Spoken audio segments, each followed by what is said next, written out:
Welcome back, everyone. You may recognize our next guest as a financial advisor, an insurance man, but you may not know that he's a filmmaker. We welcome in Cap Averill from Cap Averill 2 & Associates. Thank you, sir. To Conklin and Company. Good to see you, Cap. My pleasure. Yeah, most people see on the cable guide, the Buckeye channel there, talking about investments. I apologize for that. It's okay, along with Gordon Ward, but you know, we advertise too, by the way. You can give our sales team a call. I'll keep that in mind. Okay, Cap. But we're here to talk about the movies. Yes. And a movie called The Society that Mantis and Moon is putting together, and come to Sylvania to shoot part of this. Yes, sir. Tell us about this movie. Well, it's our second full-length motion picture. The first was entitled Out of the Shadows, which we shot in 2003 and 2004. I'm very fortunate in that we happened to win the Hollywood International High Definition Festival Best Full-Length Motion Picture with that.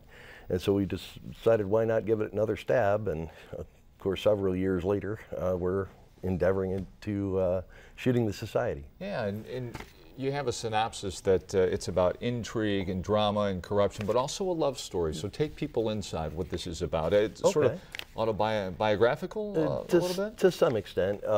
It's a fiction, truthfully, but as we know, we draw things from our real life experiences in general.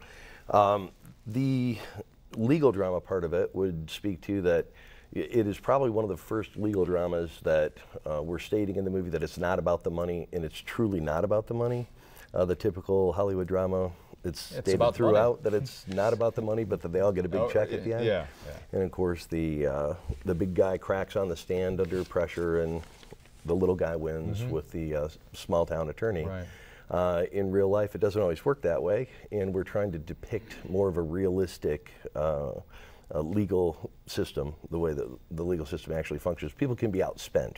The little guy is often outspent by a big entity, and that happens quite frequently. Yeah. So we're trying to show a different side of the legal battle. As far as the love story side, different perspectives from different cultures. North American man falls in love with a South American woman.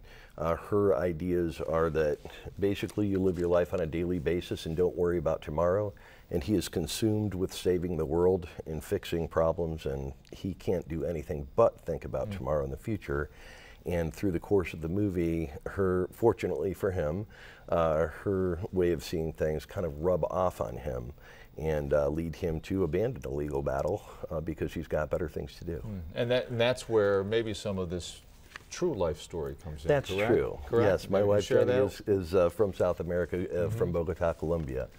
And you just got back, or at least a couple of months ago, from Bogota. You shot part of this movie in Colombia. That's correct. What about that experience? Oh, very great experience. We worked with the Colombian Film Council, and my brother-in-law, Jenny's brother, is one of the top people in the Colombian Special Forces.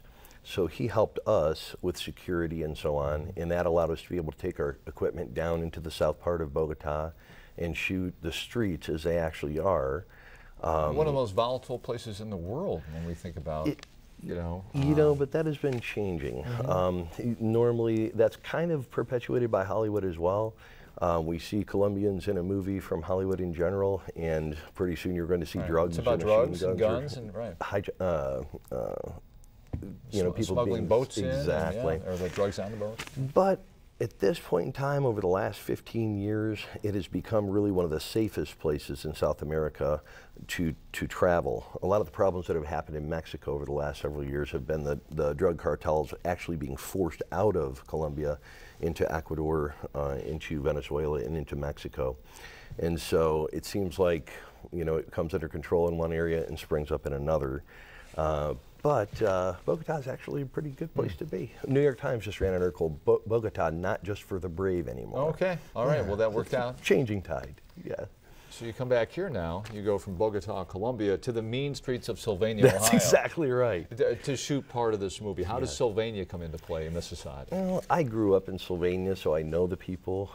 We did the Black Swamp International Film Festival a few years ago, and Pat Nowak from the Sylvania Chamber of Commerce, she was a big part of the festival. We became friends, and she helped us to secure the administration building and the courts and so on in Sylvania. And so we're going to try and contrast hometown America against Bogota, Colombia. Bogota's almost 10,000 feet high in the Andes there, and there's 13 million people there, so it's kind of like New York City at the top of the Andes.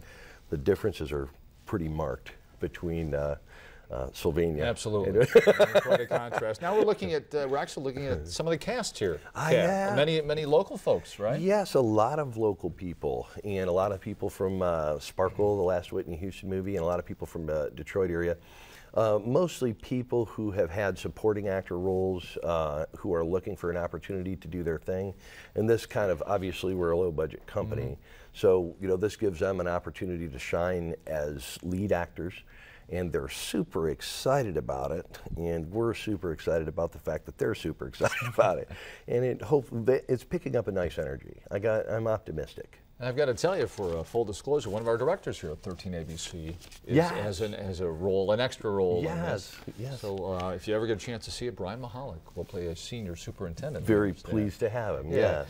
How long do you expect you're going to be in Sylvania actually shooting this? What type of constraints could your production put on traffic? I mean, how's this going to work? Well, our first stretch is from the 6th through the 14th of September. Coming up. My director of photography is coming up from Austin, Texas, so he'll be here for week stints at a time. His name is Zach Gordon. He also shot Out of the Shadows for us. We are going to be having booms or cranes for one of the days in this next coming week, which will involve stopping some traffic. Yeah, sure. But we want some of those nice Hollywood-feeling sweeping shots coming down the administrative building and sweeping around to Main Street, Sylvania, for establishing things. We're using a cherry picker for those, which slightly cumbersome. Flower Hospital is also providing an emergency room for us for a hospital setting and so on. So other than that, we're going to be inside of the courtroom in off days, and we shouldn't make too much of a nuisance. When will all this come together? I would say probably late next year. Okay. I would think we'd have at least 6 different week-long shooting sessions. 40% of the movie was shot in Bogota, and that's already wrapped in the can, as they say in showbiz talk. This stuff should be, I would say, well, we're going to be shooting indoor things during the winter, because technically during the movie passing, it's all summer. So we won't be able to shoot outside when there's snow, but we'll be wrapping up all the rest of the exterior shots in the springtime and the summertime next year. And I think post-production will probably start about June or July next year, and hopefully have it wrapped up by September. Okay, watch for it, the Society, and watch for this guy here. We're going to pop Brian Mahalik up, the star of stage and screen. There he is, the man in the middle right there with the beard. So look for Brian, one of our longtime directors here at 13 ABC. May I mention, we need extras for one of our shoots. Sure. Yeah, so if people were interested in being extras in a movie, mantisandmoon.com.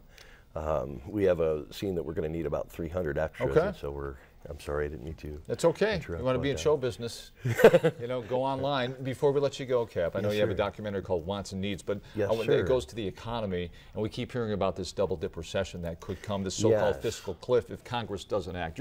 Quickly, your thoughts on that. 1981, interest rates are at 22%. Right now, they're at 0%. That's a 0.75% average drop every year for the last 30 years. Like a car going downhill, when it gets to the bottom of the hill, the interest rates work inversely with the equities markets and with prices of real estate and commodities. As interest rates come down, real estate, equities, and commodities go up.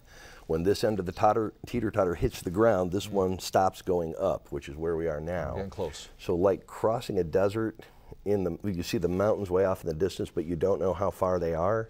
Right now we're on the flat part of the desert moving forward. We're going to have to start going up in interest rates. It's not if, it's when. We're at 0. And when we do, it will be a very different scenario.